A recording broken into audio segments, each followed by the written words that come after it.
ആ സവിതയുടെ വീട് അല്ലേ? അതാ നമ്മൾ ഒരു കല്യാണം നടത്തിയില്ലേ ഇവിടെ അന്ന് വന്ന സമയത്ത്. അതാണ് കേട്ടോ, ഞാൻ പെട്ടെന്ന് വീട്ടിൽ എത്തിയപ്പോഴാണ് മനസ്സിലായത്. അത് താമസമല്ലേ ഇപ്പോൾ? ആണോ? ആ ഓക്കെ ഓക്കെ. ഈ വീടായിരുന്നു സവിതയുടെ കല്യാണം. ഇപ്പോൾ കഴിഞ്ഞ ദിവസം കൂടി ഒരാൾ കമൻറ്റിൽ ചോദിച്ചു അവിടെ നിങ്ങൾ പിന്നെ പോയോ, അവരെ കണ്ടിരുന്നോ എന്നൊക്കെ കേട്ടോ.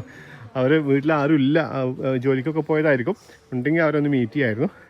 ഹലോ, നമ്മളിപ്പോൾ വെസ്റ്റ് ബംഗാളിലെ നോർത്ത് 24 പർഗാനാസ് ജില്ലയിലെ ചക്ല എന്ന് പറയുന്ന സ്ഥലത്താണ് കേട്ടോ. ഇത്രയും പറയുമ്പോഴത്തേക്കും കുറേ പേർക്ക് ഓർമ്മ വരും നമ്മുടെ പഴയ ബംഗാൾ വീഡിയോകളൊക്കെ. അപ്പോൾ നമ്മൾ ഇന്ന് ബംഗാൾ യാത്ര സ്റ്റാർട്ട് ചെയ്യാണ്. എന്താണ് ബംഗാൾ യാത്ര എന്നൊക്കെ വിശദമായിട്ട് ഞാൻ പറഞ്ഞുതരാം കേട്ടോ. ഇപ്പോൾ കഴിഞ്ഞ ദിവസം ഉച്ചയ്ക്ക് ശേഷം ഒരു 4 മണി സമയത്താണ് നമ്മളിവിടെ എത്തിയത്. ഇന്നലെ നമ്മൾ താമസിച്ച സ്ഥലമൊക്കെ ഒന്ന് കാണിച്ചു തരാം. അതിനുശേഷം നമുക്ക് വിശദമായ കാഴ്ചകളിലേക്ക് കടക്കാം. ഈ കഴിഞ്ഞ രാത്രി നമ്മൾ താമസിച്ചത് ഇതിനകത്താണ് കേട്ടോ. ഇവിടെ നമ്മൾ ഡ്രസ്സൊക്കെ അലക്കിയിട്ടേക്കാണ്. നമ്മുടെ കുളിയും കാര്യങ്ങളൊക്കെ പ്രാഥമിക ആവശ്യങ്ങളൊക്കെ നിർവഹിച്ച സ്ഥലമാണ് ഈ കാണുന്നത് കേട്ടോ. അപ്പോൾ ഇന്ന് നമ്മുടെ ബംഗാൾ യാത്രയുടെ ഫസ്റ്റ് ഡേ ആണ്, ഫസ്റ്റ് മോർണിംഗ് ആണ്. ഇവിടെ ഈ നിൽക്കുന്ന ആൾക്കാരൊക്കെ നമ്മുടെ ഗ്രൂപ്പിലുള്ളതാണ് കേട്ടോ. നമ്മൾ 20 പേര് കൂടിയിട്ടാണ് ഈ യാത്രയിലുള്ളത്. അപ്പോൾ ഇവരൊക്കെ വിശദമായിട്ട് ഞാൻ പരിചയപ്പെടുത്തി തരാം. ഇപ്പോൾ നമുക്ക് നമ്മുടെ ബെഡ്റൂം ഈ ബംഗാൾ യാത്രയിൽ ഒരു 4-5 നൈറ്റ് നമ്മൾ താമസിക്കാൻ പോകുന്നത് ഇതിനകത്താണ്. ബാക്കിയുള്ള ദിവസങ്ങളിൽ നമ്മൾ പുറത്തേക്കൊക്കെ പോകും. Hello, hi. ഹായ്, പേരൊന്ന് പറഞ്ഞോളൂ. ജസ്റ്റ് നൗഷാദ്. വിശദമായിട്ട് നമുക്ക് പരിചയപ്പെടാം, സമയമുണ്ടല്ലോ. ഓക്കെ, അപ്പോൾ ഇതാണ് നമ്മുടെ ബെഡ്റൂം കേട്ടോ. ഇതിനകത്താണ് കഴിഞ്ഞ ദിവസം രാത്രി നമ്മൾ കിടന്നുറങ്ങിയത്. ഇനിയും പല രാത്രികളിലും നമ്മൾ ഇതിനകത്ത് കിടന്നുറങ്ങും. നമ്മൾ പണ്ടൊക്കെ നാട്ടിൽ ഒരുപാട് കല്യാണ വീടുകളിൽ രാത്രി ഇങ്ങനെയുള്ള പന്തലുകളിൽ രാത്രി കഴിച്ചു കൂട്ടിയ ഓർമ്മ വന്നു. ഇതൊക്കെ നമ്മുടെ ഫ്രണ്ട്സാണ്. വിശദമായിട്ട് നമുക്ക് പരിചയപ്പെടാം. ജസ്റ്റ് ഒന്ന് പേര് പറഞ്ഞു. അംജദ്, അനീഷ്, പൂവത്തി. ബാക്കി നമുക്ക് നമ്മുടെ സെഷൻ ഉണ്ടല്ലോ, എല്ലാവരും പരിചയപ്പെടുന്നത്, ആ സമയത്ത് പരിചയപ്പെടാം. അപ്പോൾ ഇവിടെ ജസ്റ്റ് ഒരു ഷീറ്റ് താഴെ വിരിച്ചേക്കുവാണ്. പിന്നെ നമുക്ക് ഒരു സ്ലീപ്പിംഗ് ബാഗ് അവർ തന്നിട്ടുണ്ട്. അപ്പോൾ ഇതൊക്കെ കാണുമ്പോൾ തന്നെ നമുക്ക് ഈ ബംഗാൾ യാത്രയുടെ സ്വഭാവം ഏകദേശം നിങ്ങൾക്ക് മനസ്സിലാവും. നമ്മൾ ജസ്റ്റ് ഒരു വാക്കിന് ഇറങ്ങാം കേട്ടോ. നമ്മൾ ഒഫീഷ്യലി ഈ ബംഗാൾ യാത്ര സ്റ്റാർട്ട് ചെയ്യുന്നത് ഉച്ചക്കാണ്. ഒരു ഓറിയൻറ്റേഷൻ സെഷനൊക്കെ ഉണ്ട്. അതിന് ശേഷം എല്ലാവർക്കും ഒന്ന് പരിചയപ്പെട്ടതിന് ശേഷമാണ് നമ്മൾ ശരിക്കും സ്റ്റാർട്ട് ചെയ്യുക. അപ്പോൾ അതിന് മുമ്പ് നമ്മൾ ഒന്ന് നടന്നിട്ട് വരാമെന്ന് വിചാരിച്ചിട്ട് പുറത്തിറങ്ങി. അപ്പോൾ പോകുന്ന വഴിക്ക് ഒരാളെ പരിചയപ്പെടുത്തി തരാം. ഹലോ, നസീബ, ബംഗാൾ യാത്രയുടെ കോർഡിനേറ്റർമാരിൽ ഒരാളാണ് അല്ലേ? ഓക്കെ. അപ്പോൾ വിശദമായിട്ട് നമുക്ക് ആ സെഷനിൽ പരിചയപ്പെടാം അല്ലേ? അപ്പോൾ നടക്കാൻ മടിയായതുകൊണ്ട് ഇദ്ദേഹം നമ്മുടെ കൂടെ വരുന്നില്ല. ഓക്കെ. 1-2 പേര് വരാണ്ട് അല്ലേ? അതുകൊണ്ടാണെന്നാണ് പറഞ്ഞിരിക്കുന്നത്. അപ്പൊ ശരി, ബൈ. അതുപോലെ നമ്മളെ ബന്ധു ഇവിടെ ഉണ്ട്. ഹായ്. ആർക്കും ഞാൻ പരിചയപ്പെടുത്തി തരേണ്ട ആവശ്യമില്ല ഇദ്ദേഹത്തിന്. എന്ത് പറയുന്നു? നമ്മൾ കണ്ടിട്ട് എത്രയായിപ്പോ? 2 വർഷത്തിൽ കൂടുതലേ. 2 വർഷത്തിലധികമായി അല്ലേ? പക്ഷെ എനിക്ക് ഇവിടുന്ന് ഇന്നലെ പോയ പോലെ തോന്നുന്നുണ്ട് കേട്ടോ. ഇവിടെ അന്ന് നടന്ന ഓരോ വഴികളും ഒക്കെ ഭയങ്കര ഓർമ്മയിലുണ്ട്. നമ്മളിപ്പോൾ അന്ന് കണ്ട ആ സ്ഥലങ്ങളും അതിലപ്പുറം കുറേ സ്ഥലങ്ങളിലൂടെ ഒക്കെ പോകും അല്ലേ? നമ്മുടെ ബംഗാൾ യാത്ര എന്ന് പറയുമ്പോൾ നമ്മുടെ ചക്ല എന്ന് പറഞ്ഞ സ്ഥലം, പിന്നെ കൊൽക്കത്ത സിറ്റി, ശാന്തിനികേതൻ, മുർഷിദാബാദ് ജില്ല, പിന്നെ സുന്ദർബൻസ്. ഇത്ര ഏരിയ, കുറച്ച് കൂടുതൽ ഏരിയ ഉണ്ട്. 6 ഡെസ്റ്റിനേഷൻസ് ഉണ്ട്. 6 ഡെസ്റ്റിനേഷൻ, 10 ദിവസം അല്ലേ? ഓക്കെ. അപ്പോൾ എല്ലാവരും അങ്ങോട്ട് പോയി. നമുക്കൊന്ന് നടന്നിട്ട് വരാം കേട്ടോ. അതായത് നമ്മൾ ഒരുപാട് നടന്നിട്ടുള്ള സ്ഥലം തന്നെയാണിത്. ചക്ല മന്ദിർ ഒക്കെ നിങ്ങൾക്ക് കുറേ പേർക്ക് ഓർമ്മ ഉണ്ടാവും. പക്ഷേ ഇവിടെ ഇങ്ങനൊരു പാർക്ക് അന്നുണ്ടായിരുന്നില്ല കേട്ടോ. ഈ ഒരു പ്രൈവറ്റ് ഒരു പാർക്കാണിത്. വൈകുന്നേരങ്ങളിലൊക്കെ ആൾക്കാർക്കൊക്കെ വന്ന് ചില്ല് ചെയ്യാൻ പറ്റിയൊരു പാർക്കാണ്. ഇതിൻ്റെ ഒരു കോർണറിലാണ് ഇങ്ങനെ ഒരു ഷെഡ് ഉണ്ടാക്കിയിട്ട് നമ്മളിപ്പോൾ അവിടെ താമസിക്കുന്നത് കേട്ടോ. ഒരു ജയിലിൽ നിന്ന് പുറത്തിറങ്ങുന്ന പോലെയാണ് കേട്ടോ നമ്മൾ ആ പാർക്കിൽ നിന്ന് പുറത്തിറങ്ങിയത്. ഇപ്പോൾ ചക്ലയിൽ നമ്മുടെ ചക്ല മന്ദിറിൻ്റെ ആ ഭാഗത്തേക്ക് നടന്നുകൊണ്ടിരിക്കുകയാണ്. ഇവിടെയാണ് നമ്മുടെ പ്രിയപ്പെട്ട പാർത്ഥൻ്റെയും പിങ്കിയുടെയും ചായക്കട. നിങ്ങൾക്ക് എല്ലാവർക്കും ഓർമ്മയുണ്ടാവും, നമ്മൾ അന്ന് ബംഗാളി വന്ന സമയത്ത് എന്നും രാവിലെ പൂരിയും കറിയും കഴിച്ചുകൊണ്ടിരുന്ന പാർത്ഥൻ ചേട്ടൻ. നമസ്കാർ. ഞങ്ങളിപ്പോൾ ഇവിടെ വന്നിട്ട് ഭക്ഷണം ബ്രേക്ക്ഫാസ്റ്റ് ഒക്കെ കഴിച്ചിട്ട് പോയതാണ് കേട്ടോ. ദീദി ഹെർമേ. ഓക്കെ, പിങ്കി ചേച്ചീനെ നമുക്ക് കാണാനുണ്ട്. ഇനി പിന്നെ കാണാം. ഇതാ നമ്മൾ ഒരുപാട് ദിവസം നമ്മുടെ പൂരി കഴിച്ചുകൊണ്ടിരുന്ന ഷോപ്പാണ്. അതുപോലെ തന്നെ നമ്മുടെ ഡോക്ടർ ഇപ്പുറത്തുണ്ട്. ഡോക്ടർ സാബ്, ഗുഡ് മോർണിംഗ്. Good morning. कैसा है? ठीक है. ओके. आएगा. ഓക്കെ ഓക്കെ, അപ്പോൾ ദാ കച്ചവടങ്ങളൊക്കെ നടക്കട്ടെ. നമുക്ക് എന്തായാലും ചക്ല മന്ദിർ, നമ്മൾ വണ്ടിയൊക്കെ പാർക്ക് ചെയ്തിരുന്ന മന്ദിറിൻ്റെ പാർക്കിംഗ് സ്പേസാണ് ഈ ഭാഗത്ത് കാണുന്നത്. ഇവിടെ ഒരുപാട് മാറ്റങ്ങളുണ്ട് കേട്ടോ. അന്ന് വന്നതിനേക്കാളൊക്കെ ഒരുപാട് ഡെവലപ്മെൻറ്റ്സ് ഉണ്ടായി. ഈ മന്ദിറിൻ്റെ വലിയൊരു കവാടം വന്നിട്ടുണ്ട് നോക്കിയേ. അതുപോലെ തന്നെ ഒരുപാട് മാറ്റങ്ങൾ അതിനകത്തേക്കൊക്കെ സംഭവിച്ചിട്ടുണ്ട്. ഇവരവിടെ പോയി കൊൽക്കത്ത എന്നുള്ള പേരുണ്ടായതിനെ പറ്റിയിട്ട് പല ഇതുണ്ട്. ബാക്കിയുള്ള സിറ്റികളെ പോലെ ഒരുപാട് പഴക്കമുള്ള സിറ്റി അല്ല കൊൽക്കത്ത. ഒരു 300-400 വർഷം പഴക്കമുള്ളൂ. അപ്പോൾ ആദ്യകാലത്ത് ബ്രിട്ടീഷുകാരാണ് ഡിസൈൻ ചെയ്തത്. അതിന് മുന്നേ കൊൽക്കത്ത എന്ന് പറഞ്ഞ സിറ്റിയേ ഇല്ല. അപ്പോൾ ഈ കൊൽക്കത്ത സിറ്റി വരുന്നതിന് മുന്നേ പ്രധാനപ്പെട്ട കുറച്ച് ഗ്രാമങ്ങളുണ്ടായിരുന്നു. അതിൽ ഒരെണ്ണമാണ് കാളിഘട്ട്, പിന്നെ സുൽത്താനുട്ടി എന്ന് പറഞ്ഞ്, പിന്നെ ഒരു 3 പേരുള്ള ഗ്രാമങ്ങളാണ്. ഇതിനകത്ത് കൊൽക്കത്ത എന്നുള്ള പേര് വരാൻ കാരണം കാളിഘട്ട് എന്ന് പറയുന്ന ഗ്രാമത്തിന്റെ പേരിൽ നിന്നുള്ള ആണ്. ഈ കൊൽക്കത്ത എന്ന പേരിന്റെ ഒറിജിനെ പറ്റി പല കഥകളുണ്ട്. അതിലൊരു പ്രധാനപ്പെട്ട കഥ ഇതാണ്. കാളിഘട്ട് പ്രധാനപ്പെട്ട ഒരു ക്ഷേത്രം. ബംഗാളികളെ സംബന്ധിച്ച് കാളി വളരെ പ്രധാനപ്പെട്ട ദേവതയാണ്. പിന്നെ കാളിപൂജ ഇവിടുത്തെ വളരെ ഫേമസ് ആയിട്ടുള്ള കാളിപൂജ. ഇതൊരു കളിക്ഷേത്രമാണ്. ഇവിടുത്തെ ഏറ്റവും പഴക്കമുള്ള കാളിക്ഷേത്രം. അങ്ങനെ കാളിക്ഷേത്രം കണ്ടതിന് ശേഷം നമ്മൾ അവിടെ നിന്ന് ഇങ്ങോട്ട് ഇറങ്ങിട്ടോ. ഇതിവിടെ ഒരു ജംഗ്ഷനാണ്. ഇവിടെ ഈ ഭാഗത്തേക്ക് അങ്ങോട്ട് നടന്നു പോയിട്ടുണ്ട് നമ്മുടെ കൂടുതലുള്ള ആൾക്കാരൊക്കെ. ഇവിടെ കണ്ടോ, ഇതൊരു ബാർബർ ഷോപ്പാണ് കേട്ടോ. ഇത് കണ്ടോ, ഒരു കുപ്പിയിൽ വെച്ചേക്കുന്ന കുറേ കുപ്പികളിൽ പെട്രോള് വിൽക്കാൻ വെച്ചേക്കുവാണ്. അപ്പോൾ നമ്മൾ ഈ റോട്ടിൽ കൂടിയൊക്കെ നമ്മൾ അന്ന് ഒരുപാട് നടന്നതാണ് കേട്ടോ.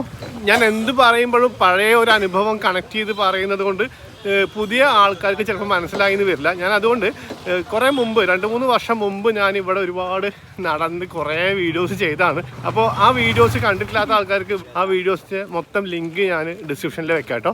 അതൊന്ന് എടുത്ത് നോക്കി വെക്കുക. അടിപൊളി എക്സ്പീരിയൻസ് ആയിരിക്കും ആ വീഡിയോസ് നിങ്ങൾക്ക് കാണുന്നത്. ബംഗാളിൻ്റെ കുറേ സംഗതികൾ അതിൽ നിങ്ങൾക്ക് കിട്ടും. ഈ യാത്രയിലും നമ്മൾ ബംഗാളിൻ്റെ ഒരുപാട് ഗ്രാമപ്രദേശങ്ങളും ഒക്കെ വിശദമായിട്ട് കാണാൻ പോകുന്നുണ്ട്. വെസ്റ്റ് ബംഗാൾ ഗവൺമെന്റ് കർമ്മതീർത്ഥ എന്ന് പറഞ്ഞ പ്രൊജക്റ്റ് ഉണ്ട്. ആ എഴുതിക്കുന്ന കർമ്മതീർത്ഥം കേട്ടോ.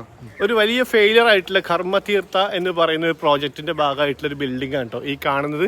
ഈ തൊഴിലില്ലാത്ത ആൾക്കാർക്ക് എന്തെങ്കിലുമൊക്കെ സ്വയം തൊഴിൽ കണ്ടെത്താൻ വേണ്ടിയിട്ട് തുടങ്ങാൻ വേണ്ടിയിട്ടുള്ള റൂമുകൾ, കടമുറികളൊക്കെ പോലെ റൂമുകൾ ഉണ്ടാക്കിയിട്ട് സൗജന്യമായിട്ട് കൊടുക്കാൻ വേണ്ടിയിട്ടുള്ള ഒരു പ്രോജക്റ്റിന്റെ ഭാഗമായിട്ടുള്ള ബിൽഡിംഗ് ആണ് കേട്ടോ ഇത്. ഒരുപാട് ഭാഗങ്ങളിൽ ഒരുപാട് സ്ഥലങ്ങളിൽ ഇങ്ങനെ ഉണ്ട് ഇത്രേ.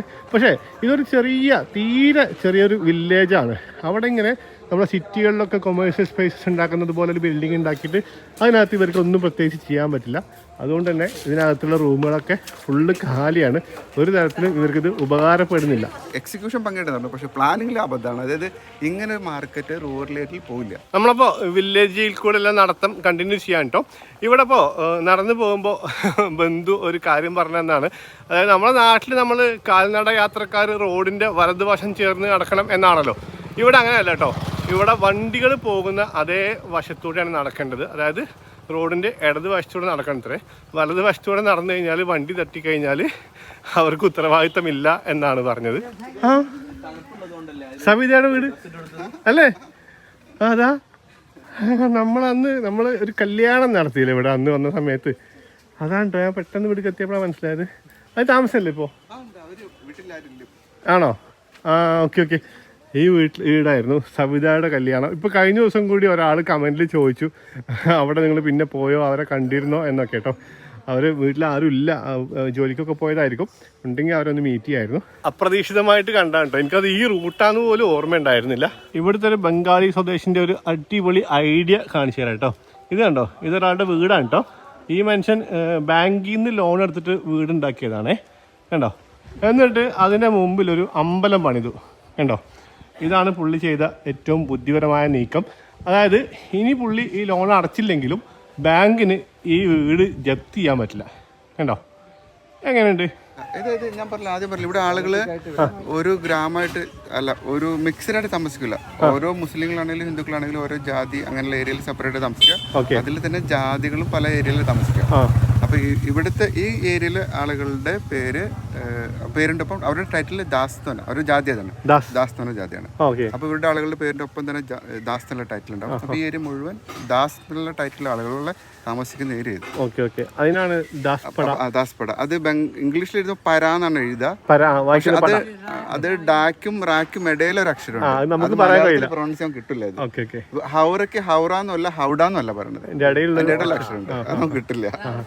അപ്പോൾ നമ്മളിപ്പോൾ വന്നിട്ടുള്ളത് ഒരു ദാസ് പടയിലാണ് കേട്ടോ. ദാസ് കമ്മ്യൂണിറ്റിയിൽപ്പെട്ട ആളുകൾ ജീവിക്കുന്ന ഒരു സ്ഥലമാണ് ഇവിടെ. ഇവിടെ കണ്ടോ മുറ്റത്ത് കുറച്ച് കുട്ടികൾ ഇരുന്നിട്ട് എന്തോ ചെയ്യുന്നത് കണ്ടോ. അപ്പോൾ സംഭവം എന്താ വെച്ച് കഴിഞ്ഞാൽ ഇതെല്ലാം ബ്ലൗസുകളാണ് കേട്ടോ. ബ്ലൗസുകൾ സ്റ്റിച്ച് ചെയ്യുന്ന യൂണിറ്റുകളിൽ നിന്ന് ഈ ഒരു പരുവത്തിലാക്കിയിട്ട് ഇവർക്ക് കൊണ്ടുവന്ന് കൊടുക്കും. പിന്നെ ഈ ഹുക്ക് ബട്ടൺസ് വെക്കുന്ന ഇങ്ങനത്തെ ചെറിയ ചെറിയ പണികളൊക്കെ ഇവരാ ചെയ്യുക. ഈ കുട്ടികളൊക്കെ സ്കൂളിൽ പോകുന്ന കുട്ടികളാണ്. ഇവർക്ക് ഇവിടെ വെക്കേഷനാണ്, ജനുവരിയിലാണ് ഇവിടെ അക്കാഡമിക് ഇയർ സ്റ്റാർട്ട് ചെയ്യുന്നത്. അപ്പോൾ വെക്കേഷൻ സമയത്ത് ഇവർ ചെറിയൊരു വരുമാനം ഉണ്ടാക്കുന്ന ഒരു പരിപാടിയാണ്. കളറിൻ്റെ ഇതിൽ ചെറുപ്പക്കാരികളായിട്ടുള്ള പെണ്ണുങ്ങൾ കടും കളർ മഞ്ഞ അല്ലെങ്കിൽ ചുമപ്പ് കടും കളറിലെ സാരി ഉപയോഗിക്കുക. നിങ്ങൾ ബംഗാളി പെണ്ണുങ്ങൾ ഇവിടെ റൂറൽ ഏരിയയിൽ പെണ്ണുങ്ങളത് കാണാം. പ്രായ പെണ്ണുങ്ങൾ ലൈറ്റ് ഷെയ്ഡ് ഉപയോഗിക്കുക. കൾച്ചർ അത്. നമ്മളപ്പോൾ അവിടുന്ന് ഇങ്ങോട്ട് പോകുന്നു കേട്ടോ. ഇദ്ദേഹം നിജീഷ് ഏട്ടൻ, അതായത് കഴിഞ്ഞ ബംഗാൾ യാത്രയിൽ പങ്കെടുത്ത ആളാണ്. ഈ ബംഗാൾ യാത്ര എന്ന് പറയുമ്പോൾ ഞാൻ തുടക്കം മുതൽ പറയുന്നുണ്ട്. ഇതിൻ്റെ ഒരു സ്ട്രക്ചർ എന്താണെന്നുള്ളതൊക്കെ ഞാൻ ആ ഓറിയൻറ്റേഷൻ സമയത്ത് പറഞ്ഞു തരാം കേട്ടോ. അപ്പോൾ നിങ്ങളെവിടെ സ്ഥലം? കോഴിക്കോട് കൊയിലാണ്ടിയിലാണ്. സുഖം. അപ്പോൾ കഴിഞ്ഞ ബംഗാൾ നാസർ ബന്ധുവിനെ പറ്റിയും സീറോ ഫൗണ്ടേഷനെ പറ്റിയൊക്കെ അറിഞ്ഞത് അഷ്റഫ് ഒരു വീഡിയോയിലൂടെയാണ്. ഓക്കെ. അങ്ങനെയാണ് ഇവിടെ വരണം എന്ന് ആഗ്രഹം ഉണ്ടായിരുന്നത്. ഓക്കെ. അങ്ങനെ കഴിഞ്ഞ ബംഗാൾ യാത്രയിൽ പങ്കെടുത്തു. ഇപ്പോൾ ബംഗാൾ യാത്ര സംഘടിപ്പിക്കുന്നവരുടെ കൂട്ടത്തിൽ ഒരാളാണ്. നമ്മളങ്ങനെ നടന്ന് വന്നിട്ട് ഒരു കുറേ വീടുകളുടെയൊക്കെ ഉള്ളിൽ കൂടിയൊക്കെ വന്നിട്ട് ഒരു പ്രദേശത്തെത്തിട്ടോ. ഇത് കണ്ടോ, നല്ല കുറേ മാവുകളൊക്കെ ആയിട്ട് നല്ല തണലൊക്കെ ഉള്ളൊരു സ്ഥലമാണ്. ഇവിടെ ഈ കാണുന്നത് ഒരു അംഗൻവാടിയാണ് കേട്ടോ. നമ്മുടെ നാട്ടിലൊക്കെ അംഗൻവാടിൻ്റെ അതേ ഒരു സംവിധാനമാണ് സംഭവം. പക്ഷേ ഇത് ഇത്രയേ ഉള്ളൂ കേട്ടോ. ഇതിൻ്റെ ഇൻഫ്രാസ്ട്രക്ചർ സൗകര്യങ്ങളൊക്കെ ഇത്രയേ ഉള്ളൂ. ഇവിടെ കണ്ടോ, ഇവിടെ പഠിപ്പിക്കുക അങ്ങനത്തെ പരിപാടികളൊന്നും ശരിക്കും നടക്കുന്നില്ല. ഇവിടെ ഈ ആളുകൾക്ക് കുട്ടികളോട് വരും, ബാഗൊക്കെ തൂക്കിയിട്ട് കുട്ടികൾ വരുന്നുണ്ട്. എന്നിട്ട് അവർക്ക് ഭക്ഷണം കൊടുക്കും. കണ്ടോ, ഒരു വലിയ ഒരു തൂക്കുപാത്രം കൊണ്ടാണ് വരുന്നത്. അവർക്ക് കിച്ചോടി എന്ന് പറയുന്ന ഒരു ഫുഡാണ് കേട്ടോ. കിച്ചോടി എന്ന് പറഞ്ഞു കഴിഞ്ഞാൽ ചോറും പച്ചക്കറിയും കൂടി മിക്സ് ചെയ്തിട്ട് ഉണ്ടാക്കുന്ന ഒരു ഫുഡാണ്. കണ്ടോ, ഒരു വിളമ്പി കൊടുക്കുന്നുണ്ടോ. പിന്നെ ഒരു പുഴുങ്ങിയ മുട്ടയുണ്ട്. വലിയ പാത്രങ്ങളിൽ കൊണ്ടുവന്നിട്ട് അവർ ഈ ഫുഡ് വാങ്ങിച്ചിട്ട് വീട്ടിലേക്ക് പോകും. നമ്മളിങ്ങോട്ട് വരുന്ന വഴിക്ക് ആ ഒരു കുട്ടി ഈ ഫുഡ് വാങ്ങിയിട്ട് പോകുന്നത് കണ്ടിരുന്നു. കണ്ടോ, ഇതാണ് അംഗനവാടിൻ്റെ ടോട്ടൽ സ്ട്രക്ചർ. ഇത്രേ ഉള്ളൂ കേട്ടോ. ഇതിനും നമ്മുടെ നാട്ടിലുള്ളത് പോലെ തന്നെ അംഗനവാടി റൺ ചെയ്യാനുള്ള ഫണ്ടും ആ സംഭവങ്ങളൊക്കെ കിട്ടുന്നുണ്ട്. പക്ഷേ ഇവിടെ പഠിപ്പിക്കലോ അങ്ങനത്തെ സംഭവങ്ങളൊന്നും നടക്കുന്നില്ല. ഈ ഭക്ഷണം കൊടുക്കുന്ന പരിപാടി മാത്രം നടക്കുന്നുണ്ട്. നമ്മളെ ഗ്രൂപ്പ് കുറേ മുന്നോട്ട് പോയിട്ടോ. നമ്മളൊരു സംഗതി വീഡിയോ ഒക്കെ എടുത്ത് വരുമ്പോഴത്തേക്ക് അവർ അടുത്ത സ്ഥലത്തേക്ക് എത്തിയിട്ടുണ്ടാവും. അറിയാലോ, ഈ നാട്ടിലൊരു പ്രധാനപ്പെട്ട കൃഷികളിൽ ഒന്നാണ് ജൂട്ട് കേട്ടോ, ചണം. നമ്മുടെ ചാക്ക് ഉണ്ടാക്കുന്ന സംഭവം ഉണ്ടല്ലോ, ചാക്ക് നൂലൊക്കെ. ഇത് അതിൻ്റെ തണ്ടാണ് കേട്ടോ. കണ്ടോ, ഇതിൽ നിന്നാണ് ആ ചാക്ക് നൂലുണ്ടാക്കിയിട്ട് അതിൽ നിന്ന് ചാക്കൊക്കെ ഉണ്ടാക്കുന്നത്. ഈ ഒരു സംഗതിയിൽ ചാണകം ഇങ്ങനെ ഒട്ടിച്ചു വെച്ചിട്ട് കണ്ടോ, ഈ രൂപത്തിലാക്കിയിട്ട് ഉണക്കാൻ വെച്ചേക്കാണ് ഇവിടെ ഒരു വീടിൻ്റെ മുമ്പിൽ. ഇതുവരെ ഉണങ്ങി കഴിഞ്ഞിട്ട് വിറകിന് വേണ്ടി ഉപയോഗിക്കും, അതായത് അടുപ്പിൽ കത്തിക്കാൻ വേണ്ടി ഉപയോഗിക്കാനാണ്. കണ്ടോ, ഇവിടെ വേറെ എന്തോ ഒരു കൃഷിയൊക്കെ ഉണ്ട് കേട്ടോ, കാണാം.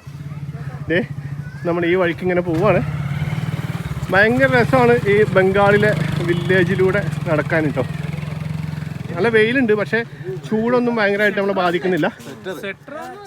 ഓ കണ്ടോ, ഇവിടെ ഇപ്പോൾ തണുപ്പ് സമയമായതുകൊണ്ടേ പശുക്കൾക്കൊക്കെ ചാക്കുകൊണ്ട് ഇങ്ങനെ ഒരു പുതപ്പ് കെട്ടിക്കൊടുത്തേക്കാണ് തണുപ്പിൽ നിന്ന് രക്ഷപ്പെടാൻ വേണ്ടിയിട്ട്. അത് കൊള്ളാം. ഇത് കണ്ടോ വീടുകളൊക്കെ. നമ്മൾ നടക്കുമ്പോൾ യഥേഷ്ടം ഇതുപോലുള്ള കുളങ്ങൾ കാണാം കേട്ടോ. ഇവർ മീൻ വളർത്തുന്നുണ്ട്, അതുപോലെ തന്നെ ബാക്കി അവരെ കുളിക്കാനും അലക്കാനും ഒക്കെ ഇങ്ങനത്തെ കുളങ്ങളെ ആശ്രയിക്കുന്നുണ്ട്. ഇത്തരം കുളങ്ങൾ അത്യാവശ്യം നല്ല ആഴുണ്ട് ഇത്രേ. നമുക്ക് ബന്ധു മുന്നറിയിപ്പ് തന്നായിരുന്നു നടക്കുമ്പോൾ ഒക്കെ ശ്രദ്ധിക്കണം എന്ന് പറഞ്ഞിട്ട്. ഇവിടെ ഒരു വീടിൻ്റെ മുമ്പിൽ വേറൊരു സംഭവം കണ്ടു കേട്ടോ. ഇത് കണ്ടോ, ഒരു അമ്മയും മോനും കൂടി എന്തോ ഒരു സംഭവം ചെയ്തുകൊണ്ടിരിക്കുന്നതാണ്. അപ്പോൾ നമ്മൾ അടുത്തേക്ക് പോയി നോക്കുമ്പോൾ ഇത് ഈ ഡ്രസ്സിലൊക്കെ ഡിസൈൻ ചെയ്യാൻ വേണ്ടി യൂസ് ചെയ്യുന്ന ഒരു സംഭവം കണ്ടിട്ടില്ലേ. അതുപോലെ രാഖിയിലൊക്കെ വരുത്ര ഈ സംഗതി. ഈ ഒരു സംഭവം ഉണ്ടാക്കുകയാണ്, ഒരു കുടിൽ വ്യവസായം പോലെ. അമ്മയും അതുപോലെ തന്നെ ചെറിയൊരു മോനും കൂടി ഇരുന്നിട്ട് അതിങ്ങനെ ചെയ്തുകൊണ്ടിരിക്കുക കേട്ടോ. കണ്ടോ, ഈ മുത്തുകൾ ഇങ്ങനെ ഒട്ടിച്ചൊട്ടിച്ച്. ദേ കോഴിക്കുഞ്ഞ്, ഹായ്, ദിഖാവോ. ഒരു കുഞ്ഞി കോഴിക്കുട്ടി ഉണ്ട് കയ്യിൽ. നോക്ക്, ഒരു നാണം വന്നു, നോക്കുന്നില്ല ക്യാമറയിലേക്ക്. Okay bye. സൈക്കിളിലൊരു കച്ചവടക്കാരനാണ് കേട്ടോ. മീനായിരിക്കും. ഓക്കെയാ? ഇവിടെ ഉണ്ട്. ഓക്കെ. ഇത് അയിലയാണല്ലോ, കടൽ മത്സ്യമാണല്ലോ. സീസണിൽ മാത്രമേ, വല്ലപ്പോഴും മാത്രമേ കിട്ടൂ. ചില സീസണിൽ മാത്രമേ കടൽ മീൻ കിട്ടുള്ളൂ അല്ലേ. ബംഗാളികൾ മത്സ്യപ്രിയരായതുകൊണ്ട് എല്ലാ സമയത്തും ഇവർക്ക് മീൻ വേണം. അപ്പോൾ സാധാരണ ഇവർ ഈ കുളത്തിലൊക്കെ വളർത്തുന്ന മീനാണ് ഉപയോഗിക്കുന്നത്. സീസണിൽ മാത്രമേ ഇവർക്ക് ഈ കടൽ മത്സ്യങ്ങൾ കിട്ടത്തില്ല കേട്ടോ, ചില സീസണിൽ മാത്രം. നമ്മൾ നടന്ന് ഇതാ വീണ്ടും ഒരു ജംഗ്ഷനിലെത്തിട്ടോ. ഈ വഴിക്ക് അങ്ങോട്ട് റോഡ് പോകുന്നുണ്ട്. റോഡെന്നൊക്കെ പറഞ്ഞു കഴിഞ്ഞാൽ ചെറിയൊരു മൺപാത പോലെ ഉണ്ട് കേട്ടോ. കണ്ടോ, ഞാൻ നേരത്തെ പറഞ്ഞില്ലേ കുളങ്ങൾ കണ്ടോ, ഇവിടെ ഒരു കുളമുണ്ട്, തൊട്ടിപ്പുറത്ത് വേറൊരു കുളമുണ്ട്. എല്ലാ വീടിനും ഒരു കുളം എന്ന രീതിയിലാണ് തോന്നുന്നുണ്ട്. ഇവിടെ ദാ പച്ചക്കറികൾ ഇവർ കൃഷി ചെയ്തതായിരിക്കും. അയ്യോ, റാഡിഷ് അല്ലേ ഇത്? നമുക്ക് റാഡിഷിൻ്റെ ഒരു സൈസ് നോക്ക്, എന്ത് വലുതാ. ഹായ്. അതുപോലെ കുറേ ചീര, അതുപോലെ ബീട്രൂട്ട്, പിന്നെന്താണ് ക്യാരറ്റ്, ഇതൊക്കെ ഇവരിങ്ങനെ റെഡി ആയിക്കൊണ്ടിരിക്കുക കേട്ടോ. ഇവർ കൃഷി ചെയ്തെടുത്തായിരിക്കും. ഒരു പക്ഷേ ഇവിടെ വെച്ച് വിൽക്കാനോ അല്ലെങ്കിൽ മാർക്കറ്റിലേക്ക് അയക്കാനോ ഉള്ള തയ്യാറെടുപ്പായിരിക്കും. ഒരു വണ്ടിയൊക്കെ അവിടെ ഇരിക്കുന്നുണ്ട് കേട്ടോ. ഇതൊക്കെ അവരുടെ വീടുകളാണ് കേട്ടോ. നമുക്കെന്തായാലും ഈ വില്ലേജിൽ കൂടി ഇങ്ങനെ കുറച്ച് സമയം കൂടി നടക്കാം. ഇവിടെയും കണ്ടോ, ഓരോ സ്ഥലത്തും ഈ തണുപ്പായതുകൊണ്ടായിരിക്കും ആളുകൾ വെയിലത്ത് വന്നിരുന്ന് ജോലി ചെയ്യുന്നത്. കണ്ടോ, ആ ബ്ലൗസിൽ എന്തോ ഒരു ഹുക്ക് വെക്കുന്ന ജോലിയാണ് ചെയ്തുകൊണ്ടിരിക്കുന്നത്. ഇവിടെ മിക്കവാറുമൊക്കെ ഈ കുട്ടികളെല്ലാം ഇവർക്ക് ഫാമിലീനെ ഫിനാൻഷ്യലി സപ്പോർട്ട് ചെയ്യാൻ വേണ്ടിയിട്ട് അവരുടെ ഒഴിവ് സമയങ്ങളിൽ ഇങ്ങനത്തെ ഓരോരോ ചെറിയ ചെറിയ ജോലികൾ ചെയ്യുന്ന പരിപാടി ഉണ്ട് കേട്ടോ. ഹലോ. രണ്ട് മക്കളുണ്ടോ, എന്തോ ഒന്ന് കഴിക്കുന്നുണ്ട്, ബിസ്ക്കറ്റോ എന്തോ. നമ്മളിപ്പോൾ കുറച്ച് അങ്ങോട്ട് നടന്നു പോയിട്ട് തിരിച്ച് ഇങ്ങോട്ട് തന്നെ വന്നു കേട്ടോ. ഇവിടെ ഒരു വീടിൻ്റെ മുമ്പിൽ ഒരു സ്ത്രീ ഇരുന്നിട്ട് പച്ചക്കറി മുറിക്കുന്നുണ്ട് കേട്ടോ. കണ്ടോ, ഇവിടെ കുറച്ച് ഇതെന്താ സംഭവം, എന്തോ ഒരു പച്ചക്കറി ഐറ്റംസ്. ഇവരുടെ കത്തി കണ്ടോ, ഒരു വെറൈറ്റി കത്തിയാണ് കേട്ടോ. നോക്കിയേ, മീനൊക്കെ കട്ട് ചെയ്യുന്ന സ്ഥലങ്ങളിൽ ചിലപ്പോൾ ഇങ്ങനത്തെ കത്തി കണ്ടിട്ടുണ്ട്. പക്ഷേ പച്ചക്കറി വരെ ഇവർ ഇങ്ങനത്തെ ഒരു കത്തിയിലാണ് കേട്ടോ കട്ട് ചെയ്യുന്നത്. കണ്ടോ, അതിൻ്റെ തൊലി കളയാൻ പോലും ഈ ഒരു രീതിയിലാണ് യൂസ് ചെയ്യുന്നത്. നമ്മളിങ്ങനെ കൈ പിടിച്ചിട്ട് ചെത്തി കൊടുക്കല്ലോ ചെയ്യാ. കണ്ടോ, ഇതെന്താ സാധനം, എന്താ ഇത്? ഇതെന്താ മനസ്സിലാവണില്ല. പേരക്കയാണത്? ആ, ഓക്കെ ഓക്കെ ഓക്കെ ഓക്കെ, പേരക്കയാ? ഓ, ഓക്കെ ഓക്കെ, ബൈ. നമ്മളെ എൻജിൻ ബാൻ വരുന്നുണ്ട് കേട്ടോ, എൻജിൻ ബാൻ.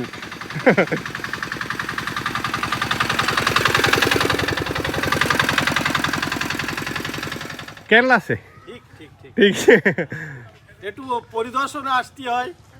हाँ, পরিদর্শনে আসতে হয়, ভালো লাগে। हिंदी हिंदी ও হিন্দি বাদ নেই, हिंदी बात नहीं थोड़ा थोड़ा হ্যাঁ হালকা পাতলা। ओके, नासर बंधु के आदमी है। হ্যাঁ बंधु का आदमी। হ্যাঁ ओके, बाय बाय।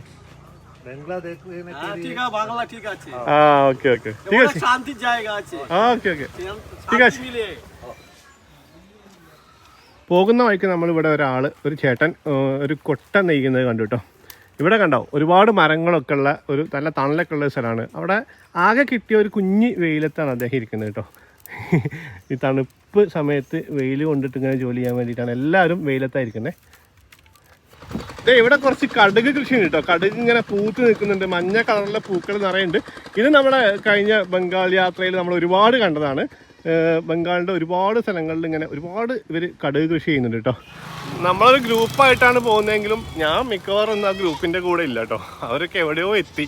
നമ്മുടെ പിങ്കി പാർത്തൻ കട ഉണ്ടല്ലോ, ചായക്കട, അതിൻ്റെ അപ്പുറത്ത് നമ്മൾ രാവിലെയൊക്കെ കണ്ടില്ലേ ഒരു ഡോക്ടർ, അദ്ദേഹത്തിൻ്റെ വീടാണ് കേട്ടോ ഇത്. ഇത് ഏകദേശം ഈ നാട്ടിലൊരു ഏറ്റവും വലിയ വീടായിരിക്കും.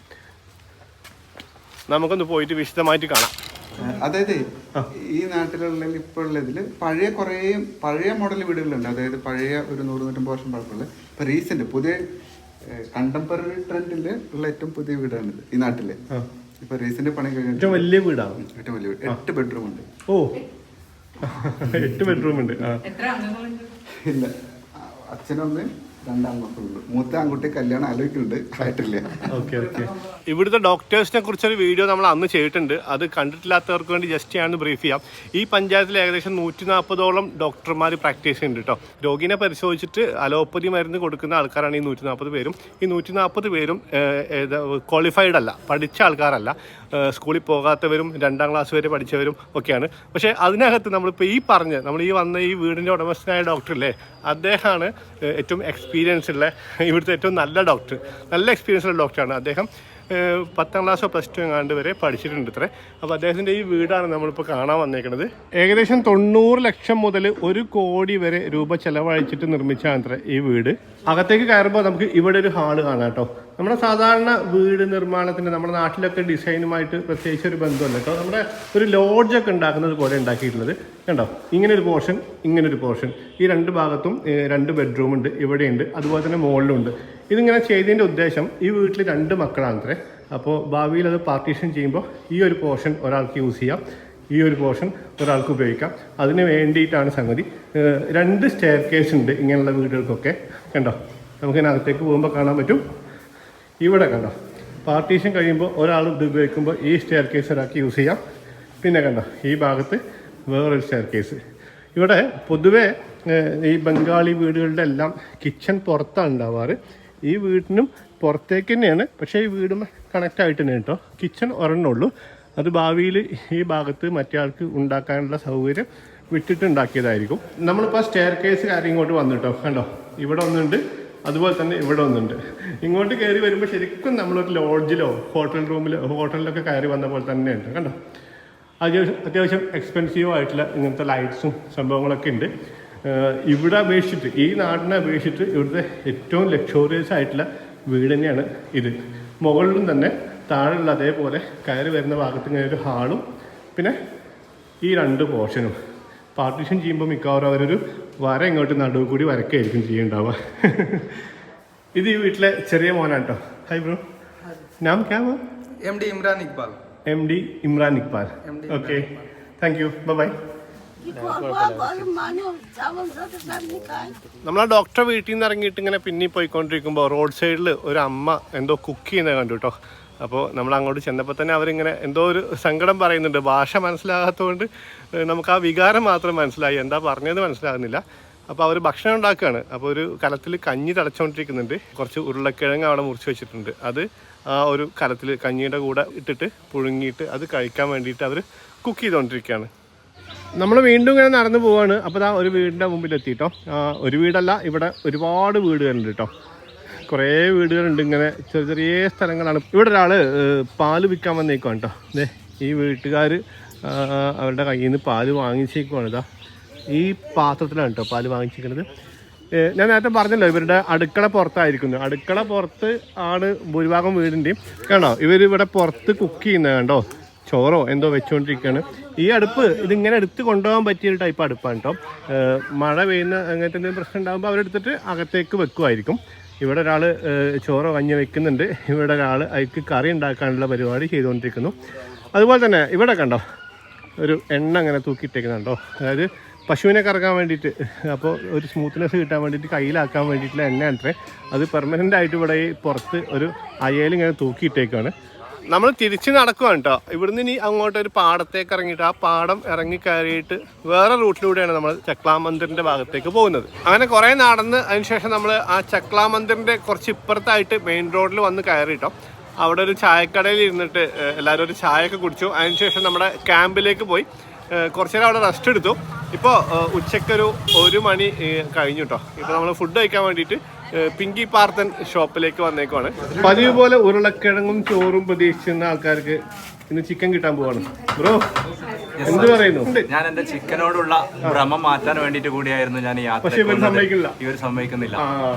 നസീബോ, നിങ്ങൾ ഈ ചെയ്യുന്നത് ഭയങ്കര ക്രൂരതയുണ്ടോ? 10 ദിവസം വെറും വെജിറ്റേറിയൻ കഴിക്കാൻ പ്ലാൻ ചെയ്ത് വന്നാൽ ഞങ്ങള്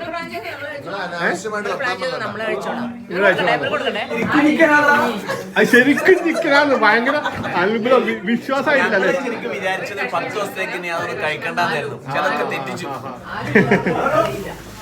ചിക്കൻ എല്ലുള്ള ആലുവ,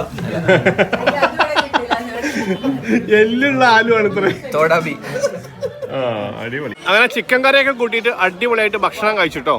ശരിക്കും ചിക്കനോ എന്നുള്ളൊരു ചോദ്യം ഉണ്ടായിരുന്നു നമ്മുടെ അംജദ് ബ്രോയുടെ. അതായിരുന്നു ഏറ്റവും ഹൈലൈറ്റ്. അതായത് ഒരിക്കലും പ്രതീക്ഷിക്കാത്തൊരു സാധനം കിട്ടിയ ഒരു ഭാവം. അപ്പോൾ ഭക്ഷണം കഴിച്ചതിന് ശേഷം നമ്മൾ ആ ചക്ലാ മന്ദിറിൻ്റെ എൻട്രൻസിലൂടെ അകത്തേക്ക് കയറിയിട്ടോ. ഇവിടെ കണ്ടോ, നമ്മൾ അന്ന് വന്നപ്പോഴൊക്കെ കണ്ടതാണ്. ഇവിടെ ഒരുപാട് കച്ചവടക്കാരുണ്ട്. ഇതൊക്കെ സ്ഥിരമായിട്ട് ഇവിടെ അല്ല കേട്ടോ. നമ്മൾ സാധാരണ നമ്മുടെ നാട്ടിലൊക്കെ ഒരു ഉത്സവം ഉണ്ടാകുന്ന സമയത്താണ് ഇങ്ങനെയുള്ള ഈ കച്ചവടക്കാരുണ്ടാവുക. പക്ഷേ ഇതിവിടെ എന്നും ഉള്ളത് തന്നെയാണ്. സ്ഥിരമായിട്ട് ഒരുപാട് ഭക്തർ വരുന്നൊരു ക്ഷേത്രമാണ്. നമ്മൾ അതിനെക്കുറിച്ചിട്ടൊക്കെ അന്ന് വിശദമായിട്ട് വീഡിയോ പറഞ്ഞിട്ടുണ്ടായിരുന്നു. ഇതിൻ്റെ ഈ ഭാഗത്ത് ഏതോ ഒരു ബിൽഡിങ്ങിലാണ് നമ്മൾ അന്ന് വന്ന സമയത്ത് താമസിച്ചതൊക്കെ. നമ്മൾ വീണ്ടും നടന്നു തുടങ്ങി കേട്ടോ. നേരത്തെ നടന്നതുപോലെ കണ്ടോ, ഇവിടെയൊക്കെ നമുക്ക് ഈ റോഡിൻ്റെ 2 വശങ്ങളിലായിട്ട് ഇങ്ങനെ കുളങ്ങൾ കാണാം കേട്ടോ. കണ്ടോ, എവിടെ നോക്കിയാലും ഇതുപോലെയുള്ള കുളങ്ങളാണ്. ഇതാണ് ഒരു സാധാരണ ഭൂപ്രകൃതി ഇവിടുത്തെ. ഇവിടെയൊക്കെ പക്ഷേ ഈ വഴികളൊക്കെ നന്നാക്കിയിട്ടുണ്ട് കേട്ടോ. പണ്ട് വന്നപ്പോൾ ഒന്നും ഇങ്ങനെ ഉണ്ടായിരുന്നില്ല. പക്ഷേ ഇവിടെയൊക്കെ നന്നായിട്ട് ഈ പാവിങ് ടൈൽസൊക്കെ ഇട്ടിട്ട് നല്ല വഴികളാണ്. പേടിയുണ്ട്. അപ്പോൾ നമ്മളൊരു ചില കബരസ്ഥാനങ്ങളുണ്ട്, ശ്മശാനങ്ങളുണ്ട്. അപ്പോൾ അവിടെയൊക്കെ നമ്മൾ എന്തെങ്കിലും ആവശ്യത്തിന് പോകേണ്ടത് 10 പേര് പോകുന്നരുതാ, ഒറ്റ പോക്ക് പോകും. ഇങ്ങോട്ട് ടോർച്ച് അടിക്കില്ല, ഇങ്ങോട്ട് ടോർച്ച് അടിക്കില്ല. ഇനി 100 പേരാണ് ഇപ്പോൾ രാത്രി കബരസ്ഥാനം ചില പർട്ടിക്കുലർ പ്ലേസിൽ മാത്രമല്ലേ? അല്ല, അങ്ങനെ വിശ്വാസങ്ങളുള്ള സ്ഥലത്ത്. ഓക്കെ. പ്രശ്നം ഇവിടെ ഈ കുളം അങ്ങനെ ഉണ്ട്. അല്ല, ഇവിടെ അവിടെ 2-3 പേര് മുങ്ങി മരിച്ചിട്ടുണ്ട് പണ്ട്. അപ്പോൾ സ്വാഭാവികമായിട്ടും ആ ഒരു വിശ്വാസം ഉണ്ട്. അപ്പോൾ ഇടയ്ക്കിടയ്ക്ക് നിങ്ങൾ അതിനെ സൈക്കോളജിക്കലി അനലൈസ് ചെയ്യാൻ പറ്റും കേട്ടോ. ഹിസ്റ്റീരിയെന്നോ അല്ലെങ്കിൽ ഒരുപാട് സൈക്കോളജിക്കലി ഭാഗമായിട്ടുള്ള സാധനങ്ങളാണത്. സയന്റിഫിക്കലി നമുക്ക് എക്സ്പ്ലെയിൻ ചെയ്യാൻ പറ്റും. പക്ഷേ ഇവിടെ അത്രയൊന്നും ആയിട്ടില്ല. ഇവരെ സംബന്ധിച്ചത് റിയൽ ആണ്. അത് നമ്മൾ പറയുന്ന വിശ്വാസമല്ല, അന്ധവിശ്വാസമല്ല, റിയാലിറ്റിയാണ് ഇവിടെ. നമ്മളങ്ങനെ നടന്ന് കഹാർപട എന്ന് പറയുന്ന കമ്മ്യൂണിറ്റി ജീവിക്കുന്ന ഒരു ഗ്രാമത്തിലെത്തിയിട്ടോ. ഇവിടെ വന്നപ്പോൾ ഇവിടെ ഒരു മൊബൈൽ ടെക്സ്റ്റൈൽസ് ഉണ്ട് കേട്ടോ. ഒരു വണ്ടിയിൽ തുണികൾ കൊണ്ടുവന്ന് വിൽക്കുന്നത് ആൾക്കാർ വാങ്ങുന്നുണ്ട്. നമ്മൾ ഇങ്ങോട്ട് വരുന്ന വഴിക്ക് ഒരു കുളം കണ്ടില്ലേ? ആ കുളം ശരിക്കും ആ ഏരിയ ഭൂതബാധയുള്ള സ്ഥലമാണ് കേട്ടോ. അതുവഴി ആൾക്കാർ രാത്രി നടക്കുന്ന സമയത്ത് അവരുടെ ശരീരത്തിൽ ഭൂതം കയറും എന്നൊക്കെ ഇവർ വിശ്വസിക്കുന്നുണ്ട്. അങ്ങനെയുള്ള കുറേ സ്ഥലങ്ങളുണ്ട് ഇവിടെ. അപ്പോൾ ആ ഒരു സ്ഥലത്ത് നിന്ന് ഭൂതം കയറി കഴിഞ്ഞ് കഴിഞ്ഞാൽ അതിനെ ചികിത്സിക്കാനും ഭൂതത്തിനെ ഇറക്കി വിടാൻ വേണ്ടിയിട്ട് ഇവിടെ ഈ ഓരോ മന്ത്രവാദി പോലത്തെ ആൾക്കാരുണ്ട് കേട്ടോ. ഇവിടെ കണ്ടോ, ഈ കമ്പിക്കൂട് കാണുന്നത് ഒരു അമ്പലമാണ്. അപ്പോൾ അങ്ങനെ ഭൂതം കയറിയ ആൾക്കാരെ ഈ കമ്പിക്കൂടിൻ്റെ ഉള്ളിൽ കൊണ്ടുവന്നിട്ടിട്ടാണ് അവരെ ഭൂതം അതിന് ഇറക്കി കളയുക. ഇത് ഇവിടെ ഭയങ്കര സീരിയസ് ആയിട്ടുള്ളൊരു സംഗതിയാണ് കേട്ടോ. നമുക്ക് കേൾക്കുമ്പോൾ തമാശയായിട്ടോ തോന്നും, പക്ഷേ ഇത് ഇവരുടെ ജീവിതത്തിൽ ഒരു പ്രധാനപ്പെട്ട കാര്യമാണ്. ഇവിടെ കണ്ടോ നമ്മുടെ പാലമരം. നമ്മുടെ നാട്ടിൽ ഈ യക്ഷിയുമായി ബന്ധപ്പെട്ടൊക്കെ പറയുന്ന പാലമരം ഇവിടെയും ഈ ഭൂതവുമായി ബന്ധപ്പെട്ടിട്ട് ഭയങ്കര ഇമ്പോർട്ടൻസ് ഉള്ളൊരു മരമാണ് കേട്ടോ. അതാണ് ഈ ഒരു അമ്പലത്തിൻ്റെ ഭാഗമായിട്ട് ഇവിടെ ഒരു പാലമരം വെച്ചിട്ടുള്ളത്. കണ്ടോ, ഇതേ ഇപ്പം നമ്മൾ വന്നിട്ടുള്ളത് ഈ വില്ലേജിലത്തെ ഇവിടുത്തെ വാർഡിലത്തെ മെമ്പറാണ് കേട്ടോ. പഞ്ചായത്ത് മെമ്പറാണ്. അദ്ദേഹത്തിൻ്റെ ഫോട്ടോ ആണ് ഈ ബാനറിലുള്ളത്. ഇത് അദ്ദേഹത്തിൻ്റെ വീടാണ്. അപ്പോൾ നമ്മുടെ എല്ലാവരും അദ്ദേഹത്തിൻ്റെ കൂടെ നിന്നിട്ട് ഓരോ ഫോട്ടോ ഒക്കെ എടുക്കുന്നുണ്ട്. ഫോട്ടോ എടുക്കാൻ വേണ്ടി പറഞ്ഞപ്പോൾ ചേച്ചി പോയാണ്ട് കൈ കഴുകാൻ വേണ്ടി പോയതാണ്. ഫോട്ടോ എടുത്തോളൂ. നമ്മളങ്ങനെ ആ പാടത്തൂടെ നടന്നിട്ട് ബന്ധു നമ്മളൊരു സ്ഥലത്തേക്ക് കൊണ്ടുപോയിട്ടോ. അതൊരു ശ്മശാനാണ്. അപ്പോൾ ഇവിടെ ആ ഒരു ശ്മശാനത്തിൻ്റെ ഭാഗമായിട്ടുള്ള ഈ ഷെഡ് ഉണ്ടാക്കിയിട്ടുള്ളത് കണ്ടോ, അതിനൊന്നും റൂഫില്ല. അതായത് അതൊരു അഴിമതിയുടെ ഭാഗമായിട്ട് റൂഫ് ഇട്ടില്ല അത്രേ. ഇവിടുത്തെ ഓരോ സർക്കാരിൻ്റെ ഭാഗത്തു നിന്നുള്ള ഓരോ നിർമ്മാണ പ്രവർത്തനങ്ങളിലും അതിഭീകരമായ രീതിയിൽ അഴിമതി ഉണ്ട് കേട്ടോ. അപ്പോൾ നമ്മുടെ നാട്ടിലൊരു സംഭവം, ഒരു പ്രൊജക്റ്റ് നടക്കുമ്പോൾ അതിനകത്ത് ക്വാളിറ്റി കുറച്ചിട്ടൊക്കെ ആൾക്കാർ അഴിമതി കാണിക്കാറുണ്ട്, അധികം ഫണ്ട് വാങ്ങിച്ചിട്ടൊക്കെ ചെയ്യാറുണ്ട്. ഇവിടെ ആ പരിപാടി ചെയ്യല്ല. ഇവിടെ കണ്ടോ, ഒരു ഷെഡ് ഇങ്ങനെ ഉണ്ടാക്കിയിട്ടിട്ട് അതിന് റൂഫ് ഇട്ടില്ല. പിന്നെ നമ്മളിങ്ങനെ നടക്കന്നെ കേട്ടോ. ഇടയ്ക്കൊന്ന് വിശ്രമിക്കും, ബന്ധുവിൻ്റെ കുറേ കഥകളൊക്കെ കേൾക്കും, വീണ്ടും നടക്കും, അങ്ങനെ പോയിക്കൊണ്ടിരിക്കുന്നു. അപ്പോൾ ഇവിടെ എവിടെ നോക്കിയാലും കുളങ്ങൾ കാണുന്നില്ലേ? നമ്മൾ രാവിലെ മുതൽ കാണുന്നുണ്ടല്ലോ. അപ്പോൾ എന്താ സംഭവിച്ചു കഴിഞ്ഞാൽ ഇവിടെ പുഴകളൊന്നും ഇല്ല കേട്ടോ. ഇവിടെ അടുത്തൊന്നും പുഴകളോ വലിയ നദികളോ ഒന്നുമില്ല, മലകളും ഇല്ല. ഇവിടെ പെയ്യുന്ന മഴയിലുള്ള വെള്ളമൊന്നും ഒഴുകിപ്പോകാനും സംവിധാനമില്ല. ആ വെള്ളമൊക്കെ ശേഖരിച്ച് വെക്കുകയാണ് കേട്ടോ. ഇവിടെ ഇങ്ങനെ കുളങ്ങൾ കുത്തിയിട്ട് പണ്ട് മുതലേ ഒരുപാട് നൂറ്റാണ്ടുകൾക്ക് മുമ്പേ ഉള്ള സംവിധാനമാണ് അത്ര ഇങ്ങനെ കുളങ്ങൾ. പിന്നീട് ആളുകൾ ഇതിനകത്ത് മീൻ കൃഷിയൊക്കെ തുടങ്ങി. ഇപ്പോൾ എല്ലാ കുളങ്ങളിലും മീൻ കൃഷി ഉണ്ട്. പിന്നീട് എന്തെങ്കിലും നിർമ്മാണ പ്രവർത്തികൾക്കൊക്കെ വേണ്ടിയിട്ട് മണ്ണിൻ്റെ ഒക്കെ ആവശ്യം വരുമ്പോൾ ഇവർ ഈ കുളത്തിൽ നിന്ന് മണ്ണെടുത്തിട്ട് അതിൻ്റെ ആഴം കൂട്ടിയിട്ട് അങ്ങനെയാണ് അത്ര ഇവിടുത്തെ കുളങ്ങളൊക്കെ നല്ല ആഴമായത്. നമ്മളിങ്ങോട്ട് വരുന്ന വഴിക്കൊക്കെ ഇഷ്ടിക കളങ്ങൾ, മണ്ണിൻ്റെ കട്ട ഉണ്ടാക്കുന്ന കളങ്ങൾ കണ്ടായിരുന്നു കേട്ടോ. അപ്പോൾ ഇവിടുത്തെ പുഴകളിൽ, ഇവിടെ പുഴയില്ല, കുറച്ച് ദൂരങ്ങളിലൊക്കെ നദികളൊക്കെ ഉണ്ട്. അവിടുത്തെ നദികളിലൊക്കെ ഈ മണലിന് പകരം ചെളിയാണ് അത്ര ഒഴുകി വരിക. നമ്മുടെ നാട്ടിൽ നല്ല മഴയൊക്കെ ഉണ്ടാകുമ്പോൾ പുഴയിലൂടെ വരുന്നത് മണലാണല്ലോ, അതിന് പകരം ചെളിയാണ് അത്ര വരിക. അപ്പോൾ ഈ ചെളി ഈ പുഴയുടെ തീരങ്ങളിലൊക്കെ അടിഞ്ഞു കൂടുന്നത് കൊണ്ട് ഇങ്ങനെയുള്ള നദീതീരങ്ങളിലാണ് അത്ര ഈ കട്ടകൾ ഉണ്ടാക്കുന്ന എല്ലാ കമ്പനികളും പ്രവർത്തിക്കുന്നത്. അങ്ങനെ നടന്നു വന്ന് നമ്മളിപ്പോൾ ഘോഷ് വിഭാഗക്കാർ താമസിക്കുന്ന ഘോഷ്പട എന്ന് പറയുന്ന ഏരിയയിലെത്തിയിട്ടോ. ഇത് ഘോഷ് വിഭാഗക്കാർ താമസിക്കുന്ന ഒരു വീടാണ് കേട്ടോ. അതായത് ഇവരുടെ കുലത്തൊഴിൽ എന്ന് പറയുന്നത് പാലുമായി ബന്ധപ്പെട്ടിട്ടാണ്. അതായത് ഈ നാട്ടിലെ മൊത്തം വീടുകളിൽ പോയിട്ട്, പശുവിനെ വളർത്തുന്ന വീടുകളിൽ പോയിട്ട് ഇവരാണ് പാല് കറന്നെടുക്കുക കേട്ടോ. പാല് കറന്നെടുത്തിട്ട് ഇങ്ങോട്ട് കൊണ്ടുവന്നിട്ട് ഇവിടെ അവരുടെ ചില പ്രോസസ്സിംഗ് ഒക്കെ ഉണ്ട്. ആ പ്രോസസ്സിങ്ങിലൂടെ അവർ ആ പാലിലുള്ള മുഴുവൻ വെള്ളത്തിൻ്റെ കണ്ടൻറ്റ് റിമൂവ് ചെയ്യും കേട്ടോ. വെള്ളത്തിൻ്റെ കണ്ടൻറ്റ് മൊത്തം റിമൂവ് ചെയ്തിട്ട് കണ്ടോ ഇതുപോലെ ഒരു പ്രോഡക്റ്റ് ആക്കി മാറ്റും. ഇതിന് ചെന എന്നാണ് ഇവർ പറയാ. ചെന ആ ഓക്കെ ഓക്കെ ഓക്കെ. ആ പനീറല്ല അത്രേ, പനീറിന് മുമ്പുള്ളൊരു സാധനമാണെന്നാണ് പറഞ്ഞത്. ഇതാണ് ഈ ബംഗാളി സ്വീറ്റ്സിൻ്റെ ഒരുവിധം എല്ലാ സ്വീറ്റ്സിൻ്റെയും പ്രധാനപ്പെട്ട കണ്ടൻറ്റ് കേട്ടോ. കണ്ടോ അതിങ്ങനെയാണ് ഒരു പാക്ക് ചെയ്യുന്നത് ഒരു തുണിയിൽ. അതിൻ്റെ ഫൈനൽ പ്രോസസ്സിങ് കഴിഞ്ഞതിന് ശേഷം ഇങ്ങനെ ഒരു തുണി പോലത്തെ ഒരു മെറ്റീരിയലാണ് പാക്ക് ചെയ്യുന്നത്. അത് അതിനകത്ത് പിന്നെയുള്ള വെള്ളം മുഴുവനും ഊറിപ്പോകാൻ വേണ്ടിയിട്ടാണ് അങ്ങനെ പാക്ക് ചെയ്യുന്നത് കേട്ടോ. അപ്പോൾ അങ്ങനെ ഈ ചെന ഉണ്ടാക്കുന്ന പാല് പ്രോസസ്സ് ചെയ്ത് ചെന ആക്കി മാറ്റുന്ന ഒരു യൂണിറ്റാണ് ഇവിടെ കാണുന്നത്. ഇത് ഇവരുടെ കുലത്തൊഴിലാണ് കേട്ടോ. ഈ ഘോഷ് വിഭാഗക്കാരുടെ കുലത്തൊഴിലാണിത്. ഇത് നമ്മൾ അന്ന് വന്ന സമയത്തും ഇത് കണ്ടായിരുന്നു. ഒരുപാട് പേര് പശുവിനെ വളർത്തുകയും പാൽ ഉൽപ്പാദിപ്പിക്കുകയും ചെയ്യുന്നുണ്ടെങ്കിൽ പോലും ആ പശു ഉള്ള വീടുകളിലൊന്നും ഇവർ ചായ ഒന്നും പാൽ ചായ ഒന്നും കുടിച്ചോളണം എന്നില്ല കേട്ടോ. ഇവിടുത്തെ ഭൂരിഭാഗം വീടുകൾക്കും ചായയൊക്കെ ശരിക്കും ലക്ഷറിയാണ്, ആർഭാടാണ്. അതായത് ബ്രേക്ക്ഫാസ്റ്റും കഴിക്കില്ല ഇവർ. അതായത് രാവിലെ നമ്മുടെ ഉത്സവത്തിനൊക്കെ പോകുമ്പോൾ വാങ്ങുന്ന പൊരിയില്ലേ, പൊരി, അതാണത്ര ഈ ബ്രേക്ക്ഫാസ്റ്റിന് കുറച്ച് ഒരു പിടി പൊരിയാണത്ര കഴിക്കുക. ആ മൂടി എന്നാണ് അതിന് പറയുന്ന പേര്. പിന്നെ ഉച്ചക്കും വൈകിട്ടും ചോറ്. അതാണ് ഒരു സാധാരണ ഇവിടുത്തെ ബംഗാളി വീട്ടിലെ അവസ്ഥ. ഇവിടെ കണ്ടോ പഞ്ചാബ് നാഷണൽ ബാങ്കിൻ്റെ ഒരു ബ്രാഞ്ച് എന്ന് പറയാൻ പറ്റുന്നുണ്ടാവില്ല, ഒരു മൈക്രോ ബ്രാഞ്ച് എന്നൊക്കെ വേണമെങ്കിൽ പറയാൻ പറ്റുന്നുണ്ടാവും. ബാങ്കിൽ നടക്കുന്ന എല്ലാ സർവീസും ചിലപ്പോൾ കിട്ടുന്നുണ്ടാവില്ല, പക്ഷേ അത്യാവശ്യം കാര്യങ്ങളൊക്കെ നടക്കുന്ന ഒരു ബാങ്കിൻ്റെ ബ്രാഞ്ച്. അങ്ങനെ നടന്നു വരുന്നതിൻ്റെ ഇടയ്ക്ക് നമ്മളൊരു മൈതാനത്ത് എത്തിയിട്ടോ. ഈ മൈതാനത്ത് ഞാൻ അന്ന് വന്നപ്പോൾ ക്രിക്കറ്റ് കളിച്ചിട്ടുണ്ട്. അതിൻ്റെ സൈഡിൽ കുറച്ച് നെല്ലൊക്കെ ഉണങ്ങാൻ ഇട്ടിട്ടുണ്ട്. ഇവിടെ കണ്ടോ നോക്കുമ്പോൾ കുറേ കുട്ടികൾ ഇങ്ങനെ നിലത്തിയിരിക്കുന്നു കേട്ടോ. അപ്പോൾ അടുത്ത് വന്ന് നോക്കിയപ്പോൾ അവരുടെ എല്ലാവരുടെയും പുറത്ത് ഓരോ നമ്പറൊക്കെ ഉണ്ട്. അപ്പോൾ ഇവിടെ ഒരു ചിത്രരചനാ മത്സരം നടക്കുകയാണ്. ചെറിയ കുട്ടികൾ ഇങ്ങനെ ഈ നിലത്ത് ഇരുന്നിട്ട് ഇങ്ങനെ ചിത്രം വരച്ചുകൊണ്ടിരിക്കുന്നു കേട്ടോ. प्राइमरी कोचिंग सेंटर नाम परिवर्तन करे നാസർ ബന്ധുവിനെ കുറിച്ചിട്ട് അറിയാത്തവർക്കായിട്ട് ജസ്റ്റ് ഒന്ന് പറയാം. അദ്ദേഹം കുറേ വർഷങ്ങളായിട്ട് ഇവിടെ സീറോ ഫൗണ്ടേഷൻ എന്ന പേരിൽ ഇവിടുത്തെ പാവപ്പെട്ട മനുഷ്യർക്കിടയിൽ ഒരുപാട് പ്രവർത്തനങ്ങളൊക്കെ ആയിട്ട് പോകുന്ന ഒരാളാണ് കേട്ടോ. അപ്പോൾ ഈ സീറോ ഫൗണ്ടേഷൻ്റെ അണ്ടറിൽ ഇവിടെ ഒരു സ്കൂളുണ്ട്, ആദർശ് അക്കാഡമി എന്ന് പറഞ്ഞിട്ട്. അന്ന് വന്നപ്പോൾ ഞാൻ അവിടെയൊക്കെ പോയിട്ടുണ്ടായിരുന്നു. ഇപ്പോൾ അതൊരു പ്രൈമറി സ്കൂളാണ് ശരിക്കും പറഞ്ഞാൽ.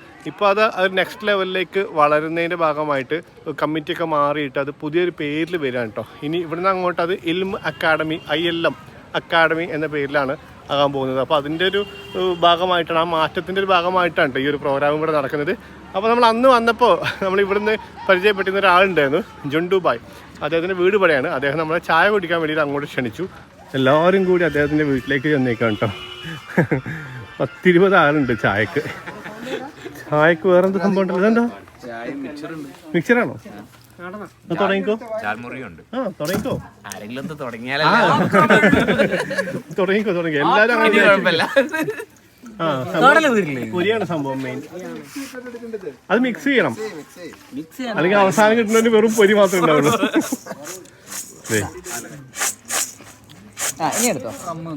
ഈ ഗ്ലാസ്സിൽ കട്ടൻ ചായ കൊണ്ടുവന്നപ്പോൾ നമ്മുടെ അംജദ് ബ്രോ പറഞ്ഞു ഇത് വലിയ ഗ്ലാസ്സിൽ ചായ കിട്ടിയെന്ന് കേട്ടോ. സംഭവം ആ ഗ്ലാസ് ജഗ്ഗിന് വേറെ യൂസ് ചെയ്യാം കേട്ടോ. അതിൽ കൊണ്ടുവന്നിട്ട് നമുക്ക് ഈ കുഞ്ഞ് ഗ്ലാസ് തന്നെയാണ് ചായ അവർ ഒഴിച്ചു തരുന്നത്. നമ്മളിങ്ങോട്ട് വന്നപ്പോൾ തന്നെ ഇദ്ദേഹം ഓടി വന്നിട്ട് നമ്മൾ സംസാരിച്ചു കേട്ടോ. നമുക്ക് പോലെ കമാൽ ഹുസൈൻ. സംഭവം എന്താ വെച്ചാൽ നമ്മുടെ കുറേ വീഡിയോസ് കണ്ടിട്ടുണ്ട്, പുള്ളി എല്ലാം സേവ് ചെയ്ത് വെച്ചിട്ടുണ്ട്. ഏച്ചാ വീഡിയോ വീഡിയോസൊക്കെ ഭയങ്കര ഇഷ്ടമാണ്, ഭയങ്കര ഫാനാണെന്നൊക്കെ പറഞ്ഞു. Thank you very much.